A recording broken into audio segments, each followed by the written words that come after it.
C'est une affaire qui fait des remous jusqu'aux Vosges, celle d'une possible collusion au plus haut de l'État impliquant les dirigeants de Nestlé Waters. Nestlé, autorisé contre la loi à vendre des eaux impropres à la consommation. Dans le collimateur, Vittel, mais aussi Contrexéville.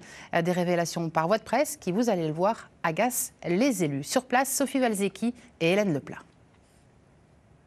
Nestlé Waters à nouveau dans la tourmente. Le minéralier est accusé d'avoir fait pression sur le gouvernement pour commercialiser des eaux non conformes à la réglementation. Une accusation qui ne surprend pas le collectif Eau88.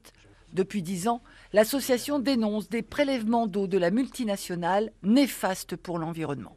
Il y a un préjugé favorable à Nestlé. Tout doit être fait pour que Nestlé puisse sauver, sauvegarder, amplifier sa production. Ce n'est pas le cas actuellement.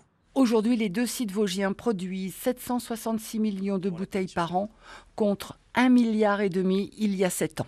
Du côté des élus locaux, cette nouvelle affaire agace. À Vittel, on redoute les conséquences sur l'image de la ville.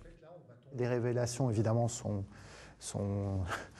un petit peu, même très fortement, impactent très fortement à la fois l'image de la ville et l'image de la société, puisque la ville de Vittel s'appelle comme la marque d'eau, donc c'est un petit peu compliqué en ce moment à gérer et on est vraiment dans un pic médiatique qui est quand même assez négatif.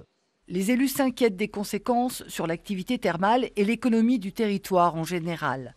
Dans la ville voisine, Contrexéville, le maire rappelle que 5 emplois de Nestlé, ce sont 3 emplois induits. La problématique que j'ai, et c'est là où je monte un peu dans les tours, c'est qu'on a besoin de sérénité pour pouvoir développer ce territoire. Sinon, eh bien, on risque d'en faire un désert et tout le monde y perdra.